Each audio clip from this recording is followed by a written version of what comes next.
એનોમાં શું હોય ખબર? એક બેન રોવા માંડે એટલે પૂછે ને કે બેન કેમ રોવા માંડી? તો બાપા અમારા ઘરમાં કાંઈ નથી ને આમ ને. તો ઓલી રોવા માંડે, અરે અરે હવે હું કરું? રોવા લાગવું જોઈએ સાહેબ, વેદનાને સમજવી જોઈએ. દેવા ન હોય તો કાંઈ નહીં, પણ દાજવા તો હોય. એમ આંખ દીધી તને ઓળખવાને, શુભ જોવાને કાજ, દોષ જોયા દુનિયાઓના તે તો એવું કીધું છે કાજ. સદા રહ્યો નેણ ચડાવી, નિર્મળતા ત્યાં આંખમાં નાવી. વાલા તેજી ધ્રુજ છે વાણી, પ્રભુ તને પૂછશે પ્રાણી. મને તમને પરમાત્મા એ નથી પૂછવાનો કેટલા બંગલા બનાવ્યા, કેટલી મોટરું ચલાવી, તમે કેટલા કારખાના ચલાવ્યા. મને તમને ઈશ્વર 100% એ પૂછવાનો છે કે તમે કોઈના આહુડા લવ્યા, કોઈ ભૂખ્યાને અન્ન દીધું, કોઈ ગરીબ વિદ્યાર્થીની ફી ભરી દીધી હતી, કોઈ ગરીબ દર્દીને દવાની વ્યવસ્થા કરી દીધી હતી. તો મારે તમારે જવાબ દેવાની મજા આવે છે. હું એક નાની એવી વાત કરું, પૂજ્ય શાસ્ત્રીજી બેઠા છે, સાંભળજો. મારે તમારે નીચું ન જોવું પડે. આપણે કોઈની મદદ કરી હોય ને તો ભગવાનના દરબારમાં આપણે જવાબ દેવાની મજા આવી. એનો એક પ્રસંગ તમને કહું સાહેબ, મજા આવશે. હા, દિલ્હીના બાદશાહે એક ફકીરને કેદ કર્યા હતા, જેલમાં પૂરી દીધા હતા, અને છોડાવવા માટે કરોડપતિ માણસો ત્યાં જાય.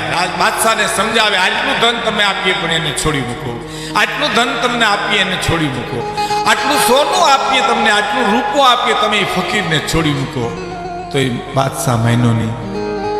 એમાં એક ગામડામાંથી ડોસી હાલ્યા, હો ઉંમરલાયક ડોસી, વાંકા વળી ગયેલા, બગલમાં થેલી, હાથમાં લાકડી, ધીરે ધીરે ધીરે આવ્યા. તેમ કોકે પૂછ્યું, માં ક્યાં જાવ? કે દિલ્હી બાદશાહને મળવા જાઉં છું. હે કે દિલ્હી બાદશાહને મળવા જાઉં? શું કામ? તો ઓલા ફકીરને છોડાવવા છે ને એટલે. એમ શું લઈ જાવ? તો હું તો રેટિયો ખાતું છું, આટલ્યું છે 3-4 આટી, એ દઈશ ને. હું પેલો માણસ કે ધનપતિના ધનના ટૂંકા પડ્યા છે, સોનામાં ટૂંકા પડ્યા છે, અને તમે આટલી લઈને જાઓ છો ભૂતરની, એનેથી છોડી મૂકશે?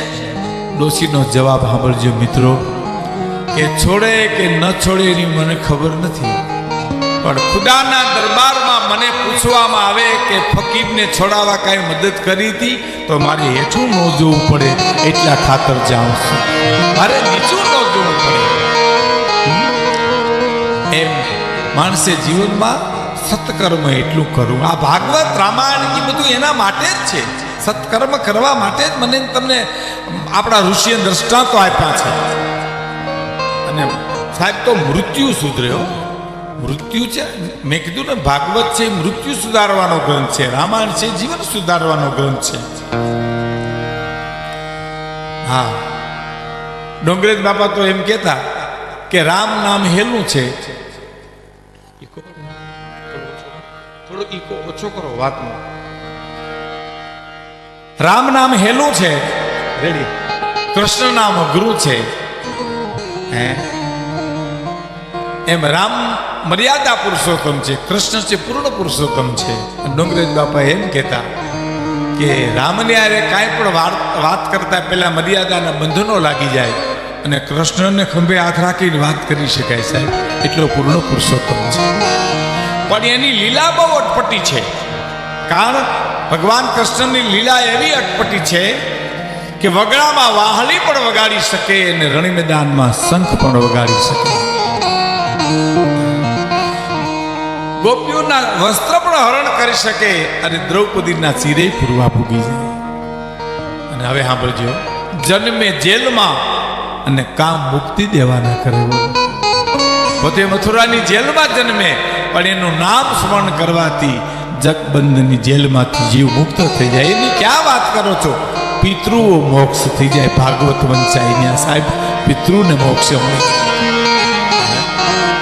આવો ભાગવત ગ્રંથ છે ભગવાન કૃષ્ણની લીલાનો.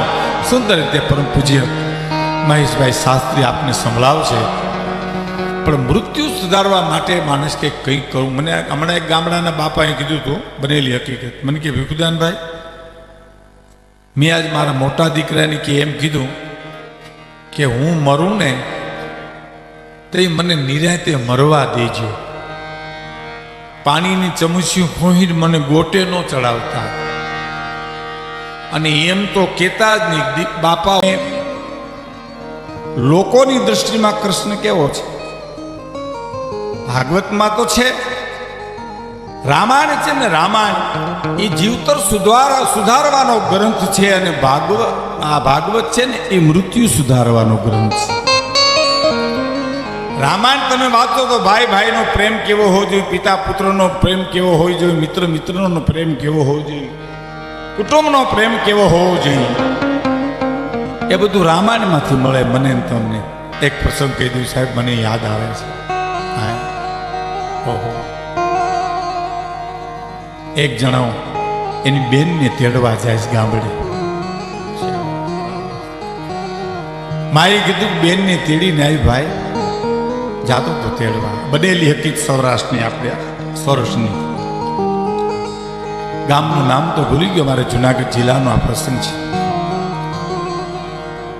તેડવા તેની પગપાળા હાલી માણસને જવાનું હતું. એક ઝાડને છાંયે એક માણસ થડ પાસે બેઠો બેઠો રડે છે, આંખમાં આંસુ પાડે છે. આ માણસે એટલું કીધું, કેમ રોવા માંડ્યા ભાઈ? કાંઈ નહીં બાપા, દુઃખ તો કોને કેવું? વીછીના ડંખ જેને લાગ્યા હોય ને ખબર પડે, માથાના હબાકા જેને નીકળ્યા હોય ને ખબર, અને ગરીબાઈને વાદળા જેની પર વેર્યા હોય ને ખબર પડે. એ દુઃખ મેરું સરીખું રંજી એનો ના મને થાવા દેજે, પણ રજ સરીખું દુઃખ જોઈ બીજાનું રોવાને બે આંસુ. આપને મિત્રો એક વાત કરું, આ દેશ છે ને ભૌતિક સુખને પૂજનારો આ દેશ નથી. આ રાજા રજવાડાને પૂજનારો આ દેશ નથી. આ દેશ તો રાજા રજવાડાને ઠોકર મારી નીકળી જાય ગોપીચંદ ભરતરી ને બુદ્ધનો દેશ છે સાહેબ. આ કરુણાનો દેશ છે, આ આંસુનો દેશ છે, આ વેદનાનો દેશ છે. એની પછી આપણે ઘણી વાતો કરશું, પણ પૂછ્યું ભાઈ કેમ રોવા માંડ્યો? મારે ભાઈ મારી બેનને તેડવા જ આવે છે. હાયતમ આઈટમના તહેવાર આવે, આપણે ત્યાં બહુ માયતમ, એમાં આપણા કાત્યાવરણમાં બહુ આયર ચારણ ભરવાડ આહિર ક્ષત્રિયો બધાય વર્ણમાં હશે, પણ આપણા કાત્યાવરણમાં હાયતમ આઈટમમાં દીકરી આવે એ માયતમ બહુ આપણે ત્યાં. એટલે બિચારો થડે બેઠો બેઠો છાંયે રોવે છે કે મારી બેનના સમાચાર આવે કે મને તું તેડી જાય છે ભાઈ, પણ મારી પાસે પૈસા નથી. અને વટે માર્ગું જે બેનને તેડવા જતો તો એણે કીધું કે કેટલા પૈસા જોઈએ? તો કે 50 રૂપિયા જોઈએ. જે તે વખતે એટલામાં થઈ જતું છે. એમ કહીને મારી પાસે 30 રૂપિયા છે, મારી માઈ મારી બેનને તેડવા મોકલ્યો છે, તો હું 30 તને દઈ દઉં, 20 ક્યાંયથી મળી લે? તો હા પછી હું ગોતી લે કોક પાસેથી. 30 દઈ દીધા હતા. પાછો આવ્યો. માં એ માં એકાક્ષરી મંત્ર છે સાહેબ. માં કર્યા કરો તો માં સામે આવી રહી. પછી માં અંબા હોય, માં ખોડિયાર હોય, માં રામની માં કૌશિલા હોય, કૃષ્ણની માં દેવકી હોય, કે છત્રપતિ શિવાજીની માં જીજાબાઈ હોય, માં છે, બીજા વગડાના વા છે. આપણા કાઠિયાવાડમાં તો કહેવાય છે કે ઘોડા ખેડવ તો કોઈ પણનો બાપ મરજો, પણ દળના દળતી કોઈની માં ન મરજો. માં છે, માતૃત્વ. આપણે માતૃદેવો ભવ, પછી પિતૃદેવો ભવ, પછી આચાર્ય દેવો ભવ, અને પછી અતિથિ દેવો ભવ આવે છે ને. માં બહાર નીકળ્યું. હા બેટા તેડી આવ્યો બેનને? ના માં નથી, હું પહોંચીશ. કા? રસ્તામાં માં એક માણસ રોતો તો બિચારો ઝાડવે બેઠો બેઠો. શું કામ? એને એની બેનને તેડવા જ આવી હતી. હા, એની પાસે પૈસા નહોતા. પછી તે 30 દીધા હતા ને મને બેનને તેડવા માટે કઈ ખર્ચાના, એ માં મેં એને આપી દીધા કે 20 હું ગોતી લઈ ક્યાંકથી. આ વાત સાંભળીને એની માં રોવા માંડી સાહેબ. આ દેશની સંસ્કૃતિ આંખમાંથી દળ આવું મીડ્યા. માં કેમ રોવા માંડી? મેં એને પૈસા આપ્યા એમાં તને ખોટું લાગ્યું, દુઃખ લાગ્યું? ના બેટા, એનું રોવું નથી. પણ દીકરા 30 રૂપિયા દઈને એને 20 રૂપિયા માગવાના બીજે બાકી રાખીને એવું એના કરતા ઘીરે લેવો હતો આપણે એને 50 રૂપિયા દઈ અને જમાડી મોકલે તેને. હવે મારો દીકરો હો, મારું ધાવણ થયો હો, તો બેટા હવે આવી ભૂલ ન કરતો. ગરીબોને ત્યાં દઈને પાછા ન વળાય, એને તો ઘીરે લઈ આવે તો દી આપણો વળતો થાય બેટા.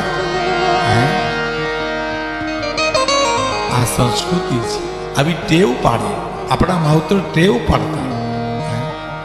અટાણ વર્તમાન કાળ ફરી ગયો છે. એક છોકરા રમતા હોય ને એક છોકરું બીજા છોકરાને થોડાક ડાળિયા દઈ દે ને માં ભાલી જાય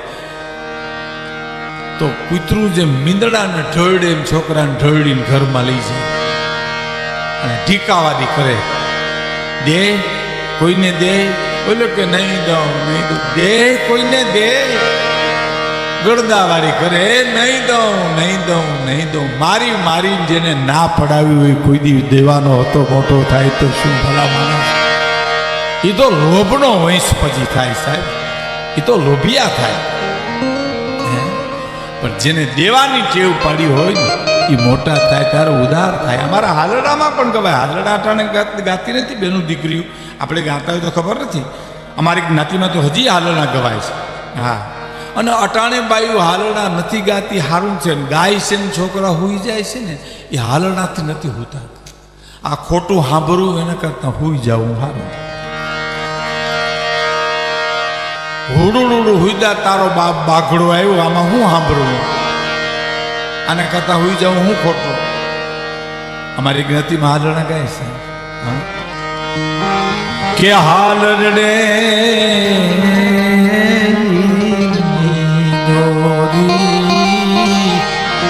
દીકરો મારા ઘરની મૂડી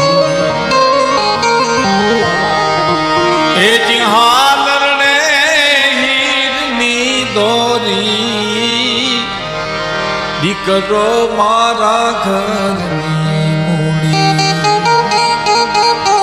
હા કરીને હિંચકો નાખે પછી બીજી કડી ઉપાડે કે વાડીમાં ખોટો મારા દીકરાનો જીવ છે મોટો. એ જીવાડીમાં ખોટો મારા દીકરાનો જીવ છે મોટો. હા કરીને બીજો હિંચકો નાખે તા તો રોવાડે રોવાડ ઉતરી જાય. જીવ છે મોટો, જીવ છે મોટો, જીવ છે મોટો. એટલે મોટો થાય પછી જીવ એનો મોટો જ થાય સાહેબ, એ દાતાર જ થાય. કહેવાનો મારો અર્થ, કર દીધા તને સુકત કરવા, દિનને દેવા દાન. દેવા ન હોય તો કાંઈ પણ દાજવા તો હોય કે નહીં, રોવા તો લાગે ને. આપણે પુરુષોમાં એવું નથી જે બહેનોમાં છે. બહેનોમાં હું ઘણી વાર કહું છું બહેનોમાં હંપ બહુ છે, બેનપણી તરત થઈ જાય. આપણી મિત્ર કરતાં બહુ વાર લાગે. પુરુષ જન્મજાત અભિમાની છે સાહેબ. આ બહેનો જન્મજાત કરુણાની મૂર્તિ છે. નારીને નિંદો નહીં, નારી નરની ખાણ, નારીથી નર નિપજે. ધ્રુવ, પ્રહલાદ, રામ, લક્ષ્મણ, શત્રુઘ્ન. નારીને નિંદો નહીં, નારી નરની ખાણ, કરુણાની મૂર્તિ છે સાહેબ. આપણે હામ મળીએ સમાચાર પૂછીએ ને તો હું કેમ થઈ મોસમ, તો કે ના હું તો માવઠું બહુ વાહે પડી ગયું, તલ બળી ગયા, જીરું બળી ગયું, બધું ખલાસ થઈ ગયું. હા એમ તું એ જોગો હતો, તું લાગનો હતો. લ્યો આ આપણું આપણે